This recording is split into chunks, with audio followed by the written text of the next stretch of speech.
Hello बच्चों, कैसे हैं आप लोग। चलिए, आप सभी का स्वागत है आपके अपने चैनल एनसीईआरटी ट्यूशन अड्डा पर। तो आज हम करेंगे चैप्टर 6 दैट इज ब्रेल के क्वेश्चन एंड आंसर पार्ट को। ठीक है, तो इस क्लास का वीडियो ऑलरेडी मैं इस वीडियो के डिस्क्रिप्शन में डाल दूंगा, आप वहां से भी उसको देख सकते हैं। अदरवाइज आप चैनल को सब्सक्राइब कर लीजिए। चैनल को सब्सक्राइब करके आपको चैनल के पेज पे प्लेलिस्ट मिलेगी। प्लेलिस्ट में आपको हर क्लास की सब्जेक्ट वाइज प्लेलिस्ट बनी हुई है। जैसे आपका इंग्लिश क्लास 4, ईवीएस क्लास 4, उसमें आपको क्लास वीडियो भी और क्वेश्चन आंसर्स भी सभी एक जगह पर मिल जाएंगे। तो चलिए, आप चैनल को सब्सक्राइब कर लीजिए सबसे पहले, ताकि आपको सभी वीडियो एक जगह पर आसानी से बिना बार बार सर्च में टाइम गवाए मिलती रहे। चलिए, अब स्टार्ट करते हैं अपना question answer part. Let us think, page number 58। ये आपकी बुक के पेज नंबर 58 पे है। Answer the following. तो इन क्वेश्चंस के आप आंसर दीजिए। क्वेश्चन फर्स्ट है, डिस्क्राइब द ब्रेल अल्फाबेट। तो जो ब्रेल अल्फाबेट है उनको आपको डिस्क्राइब करना है, उनका वर्णन करना है। चलिए करते हैं। आंसर हमारा, the Braille alphabets is a system of raised dots that can be read by touch. तो जैसा कि आपने चैप्टर में देखा था कि जो ब्रेल अल्फाबेट्स हैं वे उभरे हुए हैं। रेज डॉट मतलब उभरे हुए डॉट्स हैं। उभरे हुए डॉट्स की एक पूरा सिस्टम है जिसमें टच करके पढ़ा जा सकता है उनको, उभरे हुए डॉट्स को।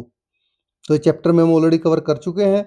Each letter of the English alphabet has a unique Braille system made up of a pattern of raised dots. तो हर एक अंग्रेजी पूर्व जो हमारे इंग्लिश अल्फाबेट है उसका हर एक लेटर के लिए अलग अलग तरह के उभरे हुए चिन्ह बनाए गए हैं, पैटर्न बनाए गए हैं, जिससे कि वो जो ब्लाइंड बच्चे होते हैं वो उनको टच करके फाइंड आउट कर लेंगे कहाँ पे कौन सा लेटर है ये। This method help blind people read and right. तो ये तरीका जो ब्लाइंड पीपल होते हैं, जो देख नहीं सकते, उनको पढ़ने और लिखने में हेल्प करता है। Next question, why was night writing not a success. तो जो नाइट राइटिंग है वो सफल क्यों नहीं हुआ। हमारा आंसर है, night writing was not success because it was too difficult to understand and use. तो नाइट राइटिंग इसलिए सफल नहीं हुआ क्योंकि इसे समझना और यूज करना बहुत ही कठिन था। The system of raised dots and dashes was complicated so it was not widely accepted. तो जो उभरे हुए डॉट्स हैं और डैश की वो जो पूरी एक जटिल प्रणाली थी, जटिल सिस्टम था, कॉम्प्लेक्स सिस्टम, इसलिए इसे पूरा वाइडली मतलब व्यापक रूप से लोगों ने एक्सेप्ट नहीं किया, वाइडली, इसको, कठिन होने की वजह से। चलिए, क्वेश्चन नंबर 3 है, what did Louis Braille do to make reading easier for the blind. अब जो लुई ब्रेल थे उन्होंने जो ब्लाइंड लोग हैं उनके लिए पढ़ना आसान बनाने के लिए क्या किया। चलिए लिखते हैं इसको। Answer, Louis Braille simplified the system of night writing and created the Braille alphabet. उन्होंने क्या किया था, नाइट राइटिंग की जो सिस्टम था उसको आसान बनाया, ठीक है, और ब्रेल अल्फाबेट का आविष्कार किया उन्होंने। His invention made it easier for blind people to read by using their sense of touch. तो उनका जो ये आविष्कार था उसने ब्लाइंड पीपल्स को केवल टच करने से, टच का यूज करके पढ़ना आसान बना दिया, जो कि ब्रेल लिपि में आपने देखा है, ब्रेल लेटर्स में जो यूज करते हैं वो। नाउ कम टू नेक्स्ट, आपका बी पार्ट है, थिंक एंड डिस्कस। तो सोचें और चर्चा करें। चलिए इसको भी पढ़ते हैं। इसका क्वेश्चन फर्स्ट है, you may have seen people with blindness walking with a white cane, why is the cane always white coloured. तो आपने जो ब्लाइंड पीपल्स हैं उनको सफेद छड़ी के साथ चलते हुए देखा होगा। छड़ी हमेशा सफेद रंग की ही क्यों होती है, अब आपको ये बताना है। देखिए, आपने ऑब्जर्व किया होगा कि ब्लाइंड लोग हमेशा सब व्हाइट कलर की छड़ी लेके चलते हैं, लेकिन उनके लिए कलर का क्या मतलब है, ये उनके लिए नहीं, दूसरों के लिए है। चलिए जानते हैं। आंसर है हमारा, the can is white so that it can be easily scene by others. Can का मतलब है छड़ी, जो पकड़ के वो चलते हैं। तो जो छड़ी है वो सफेद रंग की इसलिए होती है ताकि दूसरे लोग आसानी से इसे देख सकें। It help people identify that the person using it is blind. तो इससे दूसरे लोगों को पहचानने में मदद मिलती है कि जो ये छड़ी यूज करने वाला आदमी है वो ब्लाइंड है, and they can offer help और बी केयरफुल अराउंड देम, और वे उसकी मदद कर सकते हैं, उसके आसपास सावधान रह सकते हैं कि कहीं उनको चोट ना लग जाए। It is also a symbol of independence for visually impaired people, और ये एक आत्मनिर्भरता का, इंडिपेंडेंस का सिंबल भी है, प्रतीक भी है, जो कि ब्लाइंड लोग हैं उनके लिए। Come to question number 2. Imagine that the world become dark for a day and there is no light. अब आप इमेजिन करिए कि एक दिन के लिए पूरी दुनिया अंधेरी हो जाए, पूरा अंधेरा, कोई लाइट ना हो, रोशनी ना हो। Now what difficulties might one face on such a day? अब ऐसे में दिन में कौन कौन सी डिफिकल्टीज हो सकती हैं कि जब बिल्कुल अंधेरा हो, कुछ भी दिखाई ना दे, जरा सी भी रोशनी कहीं भी ना हो किसी भी तरह की, ना कोई लाइट की हो ना कोई कैंडल की। तो आंसर हमारा, without light people would face many challenges like not being able to see where they are going. तो रोशनी न होने से लोग बहुत सारी डिफिकल्टीज का सामना करेंगे, जैसे कि यह न देख पाना कि वे कहाँ जा रहे हैं, डिफिकल्टी इन रीडिंग, वो पढ़ भी नहीं पाएंगे, cooking working and doing daily activities, ना पढ़ पाएंगे ना खाना बना पाएंगे, अपनी जो रोजाना की एक्टिविटीज है वो भी करना उनके लिए मुश्किल हो जाएगा। It would be hard to recognise people, avoid obstacles and stay safe. तो लोगों को पहचानने, रुकावटों से, ऑब्स्टेकल्स से बचने और सेफ रहने में मुश्किल होगी। These situations help us understand how hard it is for blind people and why tools like Braille and white canes are so important. तो ये जो सिचुएशन है हमें ये समझने में हेल्प करती है कि जो ब्लाइंड लोग हैं, ब्लाइंड पीपल हैं, उनका जीवन कितना कठिन है और क्यों ब्रेल और सफेद जो वाइट केन है, ऐसे साधन इनके लिए इतने ज्यादा इंपॉर्टेंट है।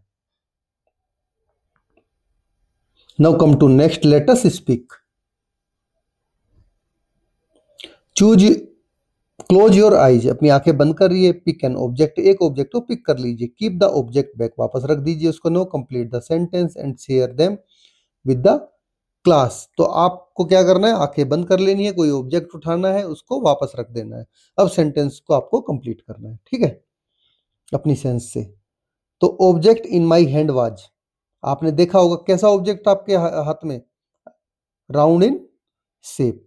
The object in my hand was shorter या लॉन्गर, जो भी है, then my finger, four finger, जो आपकी फोर फिंगर होती है उससे आप रेफरेंस लेके बता सकते हो उससे बड़ा है छोटा है। The object in my hand was a marble, आपने क्या लिया था हाथ में, मार्बल। देखिए राउंड होता है, आपके फिंगर से छोटा होता है, फोर फिंगर से। और तो now add two more lines to describe the object, अब दो लाइनें इसको ऑब्जेक्ट को डिस्क्राइब करने के लिए आपको और लिखनी है। चलिए लिखते हैं। आंसर फर्स्ट है हमारा, it felt smooth and cold to touch. ये कैसा लग रहा है जब हम इसको टच कर रहे हैं, स्मूथ लग रहा है और ठंडा लग रहा है छूने में। Come to two, it made a soft sound when I rolled it in my palm. तो ये क्या कर रहा है, एक सॉफ्ट सा साउंड जनरेट कर रहा है जब मैं इसको अपनी पाम पे रोल कर रहा हूं। जैसे कि आपका कोई मार्बल का पीस होता है, आप हाथ पे लेके उसको घुमा के देखते हैं, वो जरा बहुत ही सॉफ्ट साउंड प्रोड्यूस करता है इस तरह से। Now come to next, let us listen. चलिए अब सुनते हैं। Your teacher will read out the following words, आपके टीचर इन फॉलोइंग वर्ड्स को रीड आउट करेंगे। लिसन केयरफुली एंड रिपीट, तो आपको सुनना है ध्यान से और रिपीट करना है। चलिए आप मेरे साथ रिपीट करिए, repeat after me. Spoon, splinter, spin, splash, speak, split, space, splendid. तो आप इनको रिपीट करिए। नाउ लेट अस राइट, चलिए अब लिखते हैं। Right these words using the Braille alphabet. Braille alphabet के बारे में आपने अपने चैप्टर में पूरी तरह से पढ़ा है, ठीक है। अब आप उसके हिसाब से इनको लिखिए ब्रेल अल्फाबेट से। यू कैन पेस्ट बिंदीज, तो आप इसकी जगह पे, डॉट की जगह बिंदी को भी पेस्ट कर सकते हैं जो कि इनग्रेव्ड हो जाएंगी। One is done for you, एक आपको करके दिखाई गई, जैसे कैट को यहाँ पे लिख के दिखाया गया है, ये CA और T। तो ऐसे ही आपको मैन लिखना है, ठीक है। तो एम का सिंबल ये रहा, ए का ये रहा और एन का ये। तो इस तरह से हमने सारे लिख रखे हैं। बॉय, बॉय को ऐसे लिखोगे आप BOY, जग JUG। ठीक है, तो इनग्रेव्ड करने हैं आपको। इनकी जगह आप छोटी बिंदी होती है उसको भी चिपका सकते हैं ताकि ये इनग्रेव्ड लगे। Now come to next question, write your name in Braille. अब ब्रेल में आपको खुद का नाम लिखना है, वो आप यहाँ पर खुद से लिखेंगे। You can write it very well as we already learn about the Braille.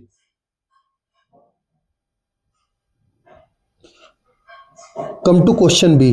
Louis Braille lost his eyesight in an accident. Accident में उनकी आईसाइट खो गई थी ना, आपने पढ़ा था चैप्टर में। Some time ago, a newspaper reported that a child lost one eye while lighting firecrackers. तो कुछ समय पहले एक न्यूज रिपोर्टर ने एक न्यूज छापी थी कि एक बच्चे की फायर क्रैकर जलाते हुए एक आंख खराब हो गई। देखिए जैसे यहाँ पर ये बच्चा कितनी बिना सेफ्टी के, ये अनार है, ये पूरा उसकी आंखों में जाएगा, स्प्लिंटर्स इसके, जब स्प्लिंटर जाएंगे तो आंख खराब हो जाएगी। तो इसलिए ऐसी गलती आपको नहीं करनी है। List the precautions that should be taken to protect eyes from harm. अब आपको एक लिस्ट बनानी है जिससे कि आपको आंखों को हार्म होने से बचा सकें, प्रिकॉशंस पहले से ही ले सकें। चलिए हमने रेडी कर रखी है लिस्ट। आप इसको ध्यान से सुनिए, ये आपके लिए ही है क्योंकि अभी आप छोटे बच्चे हैं। कुछ भी ऐसा नहीं करना है जिससे कि आपकी आंखों को नुकसान पहुंचे। The following precautions should be taken to protect our eyes from harm. तो हमारी आंखों को नुकसान से बचाने के लिए हम ये निम्नलिखित सावधानियां बरतनी चाहिए। First, we should not play with the sharp object और टूल्स। तो हमें कोई भी शार्प ऑब्जेक्ट होता है, नुकीली चीज होती है या टूल्स होते हैं, उनसे नहीं खेलना चाहिए। Second, we should wear protective glasses when working with chemicals, machines और नियर फायर क्रैकर्स। तो हमें केमिकल्स, मशीन या पटाखों के पास काम करते समय जो प्रोटेक्टिव ग्लासेस होते हैं, सुरक्षात्मक चश्मा होता है, वो पहनना चाहिए। अगर गलती से भी आंख में कुछ जाए तो वो आंख में डायरेक्ट ना जा पाए और जो आपके ग्लासेस हैं, प्रोटेक्टिव ग्लासेस, वे उसको रोक लें। We should stay at a safe distance while watching fireworks और लाइटिंग फायर क्रैकर्स।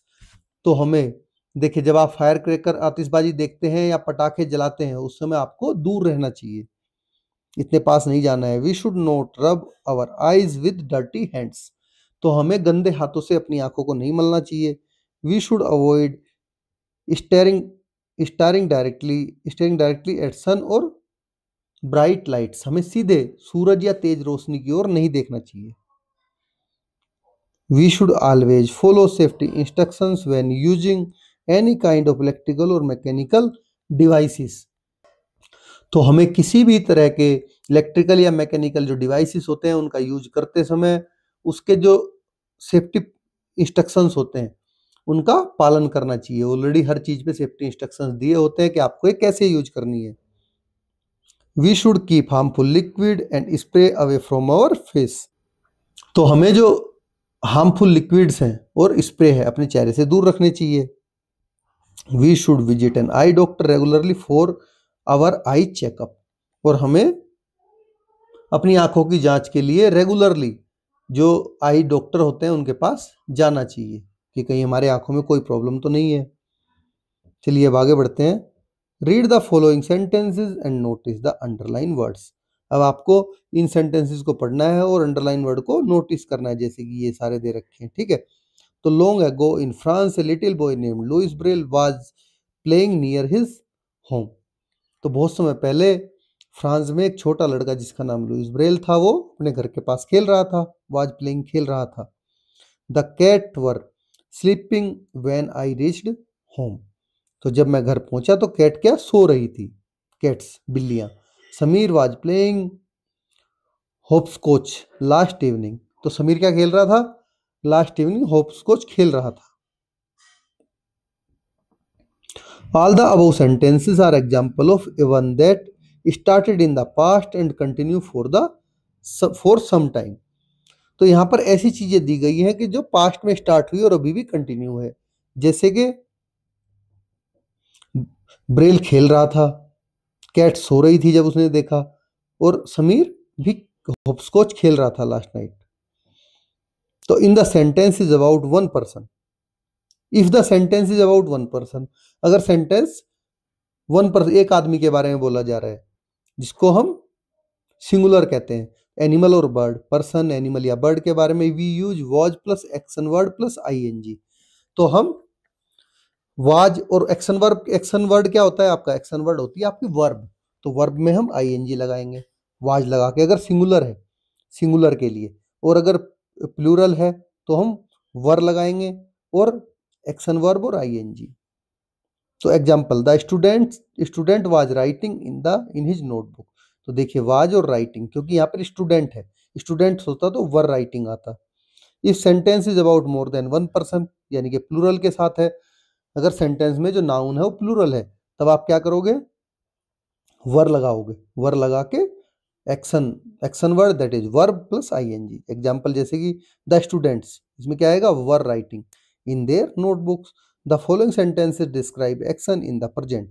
ये क्या कर रहे हैं, सारे प्रेजेंट में एक्शन को रिप्रेजेंट कर रहे हैं। Change them to the past as shown in the example. तो आगे जो आपको दे रखे हैं प्रेजेंट के दे रखे हैं सेंटेंसेस, इसको आपको पास्ट एक्शन में कन्वर्ट करना है। तो चलिए ऑलरेडी हमने कन्वर्ट कर रखा है, ये प्रेजेंट के हैं, हमने पास्ट में कर दिया। जैसे कि एक आपके लिए कर भी रखा है बुक में, आई एम स्लीपिंग, तो क्या हो जाएगा, I was sleeping. The dog are barking at the stranger, कुत्ते क्या स्ट्रेंजर पे भौंक रहे हैं, तो the dog were barking at the stranger, अब क्या भौंक रहे थे हो जाएगा। Grandfather is searching for his spectacles, grandfather क्या सर्च कर रहे हैं, स्पेक्टिकल सर्च कर रहे हैं, तो grandfather was searching for his spectacles. तो Sheeba is writing a letter, Sheeba was writing a letter. He is singing a song, he was singing a song. तो देखिए यहाँ पर ये सारे सिंगुलर फॉर्म्स हैं, इसलिए सब में वाज आया है। डॉग यहाँ पर प्लूरल है तो इसके साथ में वर आया है, ठीक है। जैसे वी प्लूरल होता है तो वी के साथ वर आया। वी आर प्लेइंग खो खो, we were playing kho kho. The man is using his hand to push his wheel chair, the man was using his hands to push his wheel chair, क्योंकि मैन यहाँ सिंगुलर है इसीलिए वाज आया है। Now come to next, look at the picture story. अब जो picture है इसकी स्टोरी को आप ध्यान से देखिए कि क्या हो रहा है यहाँ पर, ठीक है।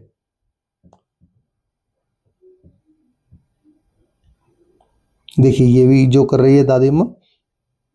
Now fill the blank from the suitable option.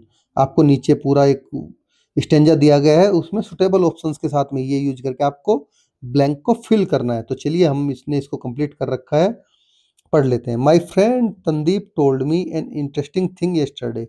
मेरे दोस्त तनदीप ने मुझे एक इंटरेस्टिंग चीज कल बताई थी। She was feeding her friends the squirrel and the sparrows. तो क्या कर रही है, देखिए उनको फीड कर रही है, वो बता रही है कि मैंने स्क्वेरल और स्पैरोज को खाना खिलाया था। She was scattering grains for them, scatter क्या होता है, बखेरना, उनके लिए वो दाने बखेर रही है ताकि वो उनको खा सकें। हर ग्रैंड मदर, उसकी ग्रैंड मदर क्या दिख रही है, was hanging out the cloth to dry a cloth line. तो उसकी माँ कपड़े की रस्सी पर कपड़े सुखा रही है बाहर। Grandmother was entering the house when a strong wind began to blow. जब तेज हवा आती है तो क्या करती ग्रैंड मदर, घर में अंदर एंटर करने लगती है। When she return with the cloth bags she saw a wonderful scene. तो जब वो अंदर कपड़ों के क्लोथ पैक के साथ घर में घुसने लगती है, वापस जाती है, तो उसको वंडरफुल सीन दिखता है। The sparrow and squirrel were sitting on the cloth to prevent them from falling. तो वो क्या देख रही है कि जो स्पैरो और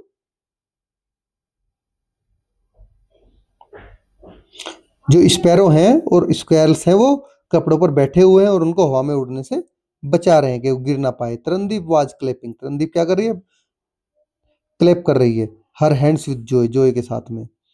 तो grandmother put the pegs on the cloth, तो ग्रैंड मदर ने क्या किया, कपड़ों पर चिमटियां लगा दी। And Tarandeep set down a bowl of water for her friends.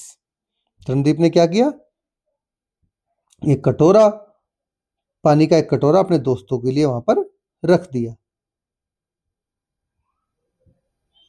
Now look let us do, चलिए इसको आप खुद से करिए। Take a piece of paper, आपको एक पीस पेपर का पीस लेना है। With help of a matchstick, एक मैच स्टिक लेनी है। और the back of a pencil, या फिर पेंसिल के पीछे का पार्ट, जैसे इन्होंने देखिए यूज कर रही है यहाँ पे। Press hard on the paper two draw a circle, आपको पेपर पे हार्ड से इसको ड्रॉ करके ऐसे एक सर्कल बना लेना है। ए प्लस साइन और ए लेटर ऑफ अल्फाबेट, आपको एक प्लस साइन बना लेना है, कोई अल्फाबेट लेटर बना लेना है, ए बी कुछ भी। Now close your eyes, turn the page over and run your finger over the raised surface on the paper. अब आपको अपनी आंखें बंद कर लेनी है, पेज पे अपनी पेपर को उल्टा टर्न करना है, क्योंकि आपने हार्ड से इस पे प्रेस किया है तो वो क्या पीछे की तरफ इनग्रेव्ड हो जाएगा, छप जाएगा। तो अब उसका हाथ से आप टच करके देखिए उसके सरफेस को, ठीक है। You can make out what the shapes और आउटलाइन इज, तो आप समझ पाएंगे कि क्या शेप बनाई आपने, क्या पीछे आउटलाइन में क्या उभरा हुआ है। Now try the same activity with your friend, तो you may also use white clay for the same, तो वह इसी एक्टिविटी को आप अपने दोस्तों के साथ करिए। व्हाइट क्ले भी आप इसकी जगह पर यूज कर सकते हैं, तो इसको आपको खुद से करना है। Do it yourself. Come to next, there are some children with low vision, देखिए यहाँ पर कुछ बच्चे हैं जिनको देखने में परेशानी है, जिनका विजन लो है। एग्जाम्पल, वियरिंग थिक ग्लासेस और holding a book too close to their eyes, जैसे कि कोई बहुत मोटे ग्लासेस पहने हुए है, चश्मा लगाए हुए है, या किताब को बहुत पास करके पढ़ रहा है। तो being a classmate and friend, how can you assist them, तो आप उनके क्लासमेट या फ्रेंड होने के नाते उनको कैसे असिस्ट करोगे। फॉर एग्जाम्पल, जैसे कि bringing a printout of a paragraph with large font to help them read, अगर किसी पैराग्राफ को पढ़ना है तो आप उनके लिए बड़े बड़े फॉन्ट्स में उसको निकाल के ले जाएंगे ताकि वो आसानी से उसको पढ़ सके। चलिए और हम बताते हैं और क्या क्या करेंगे। तो as an classmate and friend I can help the children with low vision by, तो एक क्लासमेट और फ्रेंड के रूप में मैं जिनको कम दिखता है उन बच्चों की मदद इस तरह कर सकता हूँ। First, bring large print material और offering them to write class note in big letters, तो बड़े अक्षरों में लिखा, बड़े अक्षरों का प्रिंट आउट लेके जा लाकर या उन्हें बड़े अक्षरों में कक्षा के नोट्स लिखने के लिए देना। तो hanging them find their seat और belongings if they are having trouble, अगर उन्हें अपनी सीट या सामान खोजने में परेशानी हो रही है तो उनकी हेल्प करके। Offering to read aloud when the text is too small और hard for them to see, तो जब कोई टेक्स्ट है वो बहुत छोटा है और पढ़ने में कठिनाई हो रही है उनको, तो ऊंची आवाज में पढ़कर सुना सकते हैं। Making sure the classroom lighting is good and suggesting sitting near the window और फ्रंट, अब उनको ये सुनिश्चित करना है, ये यह सुनिश्चित करके कि कक्षा में सफिशिएंट लाइट हो और उन्हें खिड़की के पास या सामने बैठा कर ये सुझाव दे करके। तो being patience and encouraging never making them feel felt out, तो देखिए पेशेंस और इनकरेज करके, धैर्यवान और उत्साहवर्धक होना, उन्हें कभी भी अलग थलग महसूस न होने देना कि वो हमसे अलग हैं। तो अवॉइडिंग सडन जेस्चर और fast movement they might not catch, अचानक कोई इशारा या फास्ट एक्टिविटी करने से बचना जिन्हें वे पकड़ ना सके। तो writing clearly on black board if I am the monitor और डूइंग ग्रुप वर्क, तो यदि मैं मॉनिटर हूं या कोई ग्रुप वर्क कर रहा हूं तो ब्लैक बोर्ड पर बड़ा बड़ा और साफ साफ लिखकर उनकी हेल्प कर सकता हूं। चलिए नेक्स्ट क्वेश्चन करते हैं। Let us explore, find out about the nearest resource centre for people with blindness, तो जो लोग आंखों से देख नहीं पा रहे हैं, ब्लाइंड है, उनके लिए आप अपने नियर बाई जो भी रिसोर्सेज सेंटर है उनको फाइंड आउट करिए। तो करना है आपको खुद ही है, मैं आपको बता देता हूं इसके बारे में। You can find the nearest resources centre for people with blindness by searching online और आस्किंग योर टीचर, तो जहां भी आप रह रहे हैं आप ऑनलाइन सर्च कर सकते हैं अपने नियर बाई लोकेशन डाल के उसमें, या फिर अपने टीचर से भी आप इसके बारे में पूछ सकते हैं। Some well known organisations in India are, तो भारत में कुछ जो बिल्कुल प्रसिद्ध ऑर्गेनाइजेशंस हैं वे, उनके बारे में आपको मैं बता देता हूं, जैसे कि national association for blind NAB, ये है एक। National institute for the empowerment of person with visual disabilities Dehradun, NIPVD। तो national institute for empowerment of the person with visual disabilities, उन लोगों के लिए को एम्पावर करना जो अच्छे से देख नहीं पाते, ये देहरादून में है। All India confederation of the blind, AICB, तो ये भी एक संस्था है जो कि जो ब्लाइंड लोग हैं उनके लिए उनको मदद करती है। ये इंडियन गवर्नमेंट के द्वारा चलाई गई है सारी की सारी। तो इस तरह से हमारे चैप्टर के क्वेश्चन आंसर्स इसके खत्म हो जाते हैं। Thanks for watching. आपको वीडियो कैसी लगी कमेंट बॉक्स में लिखकर जरूर बताइए, और अगर आपने चैनल को अभी तक सब्सक्राइब नहीं किया है तो आप चैनल को सबसे पहले सब्सक्राइब कर लीजिए, ताकि आपको सभी वीडियो चैनल पेज पे प्लेलिस्ट में जाके आसानी से मिलती रहे। तो इसी तरह से इंग्लिश EVS आपका दोनों का ईच एंड एवरी एक्टिविटी के साथ में ऐसे ही सारी वीडियो वहाँ पर अवेलेबल है। आप चैनल को सब्सक्राइब करिए। Thanks for watching.